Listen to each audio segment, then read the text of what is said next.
Hello everyone, welcome to my channel Vishal Shah travel. नमस्ते। तो मैं आज आपके लिए एक ज़बरदस्त इंफॉर्मेटिव वीडियो लेकर आया हूँ। स्लोवेनिया का टूरिस्ट वीज़ा आप कैसे हासिल कर सकते हो और स्लोवेनिया बहुत इजीली कैसे आप विजिट कर सकते हो, पूरा कंप्लीट इन्फॉर्मेशन है इस वीडियो में। तो आपको क्या करना है, वीडियो को लास्ट तक वॉच करना है। अगर लास्ट तक वॉच करोगे तो पूरा कंप्लीट इन्फॉर्मेशन आपको मिल जाएगा। अगर वीडियो को स्किप करोगे ना, कंप्लीट इन्फॉर्मेशन आपको नहीं मिलने वाला, क्योंकि वीडियो में मैंने बताया कि क्या क्या डॉक्यूमेंट आपको प्रिपरेशन करना है, क्या क्या टिप्स और ट्रिक्स आपको फॉलो करना है, स्ट्रैटेजी कैसे अप्लाई करना है, सब कुछ पूरा कंप्लीट इन्फॉर्मेशन है इस वीडियो में। तो आपको वीडियो को पूरा लास्ट तक देखना है। तो शुरू करते हैं। पहले कौन सा वाला डॉक्यूमेंट चाहिए? फर्स्ट नंबर पे है पासपोर्ट। पासपोर्ट 6 मंथ वैलिडिटी होना चाहिए और लास्ट 2 पेजेस ब्लैंक होना चाहिए, वाइट ब्लैंक होना चाहिए। दूसरे नंबर पे है फोटो। फोटो मैट फिनिश होना चाहिए, 35 mm टू 45 mm होना चाहिए, HD क्वालिटी होना चाहिए, वाइट बैकग्राउंड होना चाहिए और 80% फेस फोकस होना चाहिए। तीसरे नंबर पे है cover letter. Cover letter to the point होना चाहिए, बड़ा भी नहीं होना चाहिए, छोटा भी नहीं होना चाहिए, ज़्यादा छोटा भी नहीं, ज़्यादा बड़ा भी नहीं, और टू द पॉइंट होना चाहिए। और आपका प्रोफाइल को फुल्ली एक्सप्लेन होना चाहिए, आप क्या करते हो, आपका प्रोफाइल क्या है, सब कुछ एक्सप्लेन होना चाहिए। चौथी नंबर पे है आपका travel plan and travel itinerary. आपका travel plan, travel itinerary fully explain होना चाहिए। डे वाइज प्लान, आप क्या करोगे, कौन सी टूरिस्ट अट्रैक्शन पे विजिट करोगे, क्या कहाँ कहाँ घूमोगे, क्या करोगे, सब कुछ फुल्ली एक्सप्लेन होना चाहिए। और पांचवी नंबर पे है ट्रैवल इंश्योरेंस। ट्रैवल इंश्योरेंस आपका फुल्ली जितने दिन रहोगे उससे एक दिन ज़्यादा कवरेज होना चाहिए और 30,000 यूरो मेडिकल कवरेज होना चाहिए, मैंडेटरी है। और ये आपको पॉलिसी वजह से आसानी से मिल जाएगा। 6 नंबर पे है एकोमोडेशन। आप होटल भी ले सकते हो, हॉस्टल भी ले सकते हो, ऑलरेडी पेड भी ले सकते हो, डमी बुकिंग भी लगा सकते हो। डमी बुकिंग मीन्स लाइक आपको फ्री बुकिंग मिल जाएगा, वहाँ पर रीच होने के बाद, होटल और हॉस्टल में रीच होने के बाद आपको पे करना पड़ेगा। बहुत आसानी से hostel.com, booking.com से मिल जाएगा। 7 नंबर पे है फ्लाइट। फ्लाइट आप ऑलरेडी पेड बुकिंग भी ले सकते हो और डमी टिकट भी लगा सकते हो, ये आपके ऊपर डिपेंड करता है। मेरा सजेशन यही रहेगा कि as you are applying for visa, so dummy ticket लगा दो। वीज़ा आने के बाद आप नया एक टिकट बुक कर लेना, पेड बुकिंग कर लेना। जब तक वीज़ा नहीं आता तो कोई श्योरिटी नहीं है आपका वीज़ा लगेगा या नहीं लगेगा। तो अगर आप ऑलरेडी बुकिंग कर लिया है फ्लाइट टिकट, तो अगर वीज़ा नहीं आता है तो आपका पैसा लॉस हो जाएगा। तो इसकी वजह से मेरा बेस्ट यही सजेशन रहेगा, डमी बुकिंग कर लो। और डमी बुकिंग यात्री.com, make my trip and Wego, वहाँ से आसानी से मिल जाएगा। 8 नंबर पे है covid report. RT-PCR test 72 hours before कर लेना, जिसका वैलिडिटी 72 आवर्स होना ही चाहिए। और रैपिड टेस्ट अगर चाहिए देख लेना, रैपिड टेस्ट अगर चाहिए तो कर लेना, नहीं तो ठीक है, it's okay. And double vaccine होना ही चाहिए, कोविड वैक्सीन डबल डोसेस होना ही चाहिए, ऐसे मैंडेटरी है। 9 नंबर पे है अगर आप एम्प्लॉयड हो तो आपका salary slip 3 to 6 month, bank statement 3 to 6 month with seal and signature from bank must होना चाहिए। अगर आप टैक्स पे करते हो या टैक्स की कैटेगरी में आते हो तो आपको इनकम टैक्स रिटर्न 2 से 3 साल का होना ही चाहिए। अगर आप टैक्स में कैटेगरी में नहीं आते तो फ्रॉम 16 आपके पास मस्ट होना चाहिए, 2 या 3 साल का या 1 साल की भी चल जाएगा कभी कभी। बट मैं ये बताऊंगा कि आप 2 साल का या 3 साल का ट्राई करें। और आपका जो ऑफिस है, ऑफिस से NOC, नो ऑब्जेक्शन सर्टिफिकेट लेना पड़ेगा। जो HR के आप बोलोगे HR प्रोवाइड कर देगा हॉलीडेज़ के लिए। और आपका ID कार्ड मस्ट देना पड़ेगा प्रूफ के लिए। 10 नंबर पे है अगर आप सेल्फ एम्प्लॉयड हो तो, अगर आपके पास खुद का कंपनी है या पार्टनरशिप कंपनी है तो कंपनी का 3 साल का इनकम टैक्स रिटर्न और आपका पर्सनल 3 साल का इनकम टैक्स रिटर्न मस्ट चाहिए।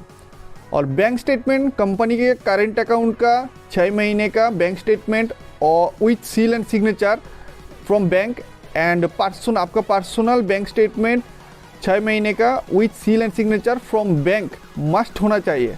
और बिजनेस रजिस्ट्रेशन, अगर आपके पास जीएसटी है तो जीएसटी दिखा सकते हो, एमएसएमई है तो एमएसएमई भी दिखा सकते हो, trade licence, shop and establishment licence, partnership deed, municipal licence, कुछ भी अगर आपके पास जो भी आपके पास बिजनेस का रजिस्ट्रेशन डॉक्यूमेंट है वो आप दिखा सकते हो। और अगर आपका प्रोप्राइटरशिप बिजनेस है तो आपका खुद का पर्सनल जो इनकम टैक्स रिटर्न है उसका 3 साल का दिखा सकते हो जाएगा। और बैंक स्टेटमेंट आप करंट अकाउंट का 6 महीना भी दिखा सकते हो और आपका पर्सनल का 6 महीना का भी दिखा सकते हो। अगर आप एक बात याद रखना, अगर आप का कोई पार्टनरशिप कंपनी में आप वर्क करते हो या बिजनेस करते हो तो वहाँ से एनओसी मस्ट चाहिए। एनओसी जो होता है वहाँ से चाहिए वीज़ा के लिए, तो मस्ट याद रखना। 11 नंबर पे है, अगर आप रिटायर्ड पर्सन हो तो आपका जो पास्ट का जो डॉक्यूमेंट है, पास्ट जहाँ पर आप जिस भी पोजीशन पे जिस भी कंपनी पे काम करते थे वो सब डॉक्यूमेंट अगर आप दिखा सकते हो तो बेहतर है। और बैंक स्टेटमेंट में आपका 6 महीने का बैंक स्टेटमेंट मस्ट चाहिए। और अगर आपके पास कोई एसेट है, ऐसा कुछ है कि any proof that any immovable asset है आपके पास, तो आप दिखा सकते हो। ये प्रूफ हो जाता है कि आप घूम के वापस इंडिया पे आओगे, बैक करोगे इंडिया पे। और 12 नंबर पे है, अगर आप फार्मर हो तो आपका जो प्रॉपर्टी का जो डॉक्यूमेंट है, आपका जो एग्रीकल्चर का फार्मिंग का जो डॉक्यूमेंट है वो आप दिखाइए। बैंक स्टेटमेंट 6 महीने का दिखाइए, जो भी पैसा आपको प्रॉफिट होता है वो सब दिखाइए आप। और आप जे फॉर्म मस्ट दिखाइए, वो चाहिए मस्ट चाहिए जे फॉर्म। और 13 नंबर पे है आपका बोनस टिप, एक्स्ट्रा डॉक्यूमेंट क्या क्या लगा सकते हो वीज़ा के लिए। वीज़ा अगर ये सब डॉक्यूमेंट लगा दोगे तो वीज़ा का थोड़ा प्लस पॉइंट हो जाएगा, वीज़ा मिलने में थोड़ा प्लस पॉइंट हो जाएगा। इसमें एक है कि सीए रिपोर्ट लगा सकते हो, सीए नेट वर्थ रिपोर्ट लगा सकते हो, वैल्यूएशन रिपोर्ट लगा सकते हो, एसेट का वैल्यूएशन रिपोर्ट लगा सकते हो। और म्यूचुअल फंड में कोई इन्वेस्टमेंट है, स्टॉक में कोई इन्वेस्टमेंट वो भी लगा सकते हो, एफडी में कोई इन्वेस्टमेंट है, आरडी में या एलआई में कोई इन्वेस्टमेंट, लाइफ इंश्योरेंस में कोई इन्वेस्टमेंट है वो भी लगा सकते हो। और अगर आप मैरिड हो तो मैरिज सर्टिफिकेट मस्ट लगाना, क्योंकि मैरिज सर्टिफिकेट लगाने से आपका प्रोफाइल ज़्यादा स्ट्रॉन्ग हो जाता है। एम्बेसी यही सोचता है कि जो लोग वहाँ पर जाएगा तो वापस ज़रूर आएगा, क्योंकि उसका वाइफ यहाँ पर है, मस्ट आएगा। तो एक बहुत बढ़िया प्रूफ है। अगर मैरिज सर्टिफिकेट आपके पास है तो मस्ट लगा देना, बहुत बढ़िया रहेगा। 14 नंबर पे है अपॉइंटमेंट। अपॉइंटमेंट आप कैसे ले सकते हो? अपॉइंटमेंट आप ऑनलाइन कॉल करके भी ले सकते हो, ऑनलाइन जाके उनकी वेबसाइट में आप जाके भी ले सकते हो, बुक कर सकते हो। पहले आपको अपॉइंटमेंट बुक करने के बाद आपको डॉक्यूमेंट प्रिपरेशन कर लेना है, उसके बाद वहाँ पर जाना है, जाने के बाद डॉक्यूमेंट वेरिफिकेशन करना है, बायोमेट्रिक करना है, उसके बाद आपको डॉक्यूमेंट सबमिशन करना है। और 1 to 3 और 4 वीक्स में आपका वीज़ा आपको होम डिलीवरी भी हो जाएगा, अगर होम डिलीवरी आप बुकिंग किया है। और अगर नहीं किया है तो आप जाके भी ले सकते हो, आपको कॉल आ जाएगा। और कुछ क्वेश्चन के answers, fresh passport versus non fresh passport. और अगर आपके पास फ्रेश पासपोर्ट है या आपका फिनेंशियल एस्टेब्लिशमेंट बहुत अच्छा है, इंडिया के साथ बहुत अच्छा टाइप से आपका बिजनेस है, बहुत बढ़िया आपका फिनेंशियल सिचुएशन है इंडिया में, तो आपको फ्रेश पासपोर्ट में शेंगन वीज़ा मिल जाएगा। अगर आपका पासपोर्ट फ्रेश है और आपका फिनेंशियल सिचुएशन इतना अच्छा नहीं है कि आपका कोई बिजनेस वगैरह नहीं है, आपका अच्छा वाला जॉब भी नहीं है, आपका इंडिया के साथ इतना अच्छा टाइप्स भी नहीं है, तो आपके लिए थोड़ा मुश्किल हो सकता है।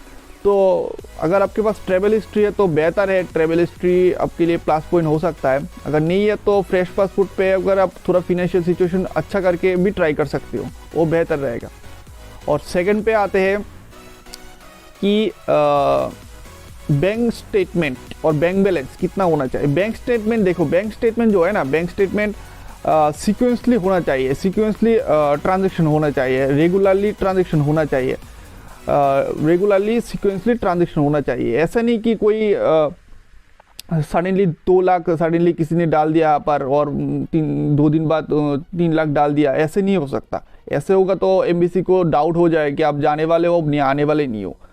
तो बैंक बैलेंस आपका सीक्वेंसली होना चाहिए। और वीज़ा कितना टाइम लग सकता है वीज़ा आने में? वीज़ा देखो डिपेंड करता है एमबीसी के ऊपर। कभी कभी 1 वीक में हो जाता है, कभी कभी 2 दिन में भी वीज़ा आ जाता है, कभी कभी 3 वीक्स या 4 वीक्स भी लग सकता है। ये डिपेंड करता है एमबीसी के ऊपर। तो एमबीसी का इंटेंशन अगर क्लियर है कि एमबीसी को, अगर तुम्हारा इंटेंशन अगर क्लियर है कि एमबीसी को समझा दिया कि कन्विंस कर ले कि मैं जाने वाला हूँ, घूम के वापस आने वाला हूँ, तो ज़्यादा टाइम नहीं लगेगा। अगर थोड़ा भी डाउट होता है तो अगर वो इंटरव्यू भी ले सकते हैं, कॉल भी कर सकते हैं, और डिपेंड करता है एमबीसी के ऊपर, जो वीज़ा देने वाला है उसके ऊपर।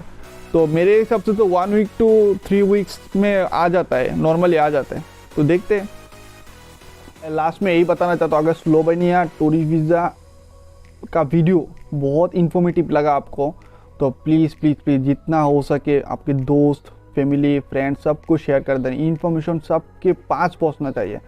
एंड सब्सक्राइब कर देना और बेल आइकन को हिट कर देना, क्योंकि मेरा जो नेक्स्ट जो वीडियोस आने वाला है ना, वो बहुत ज़बरदस्त वीडियोस आने, उसका नोटिफिकेशन मिल जाएगा आपको।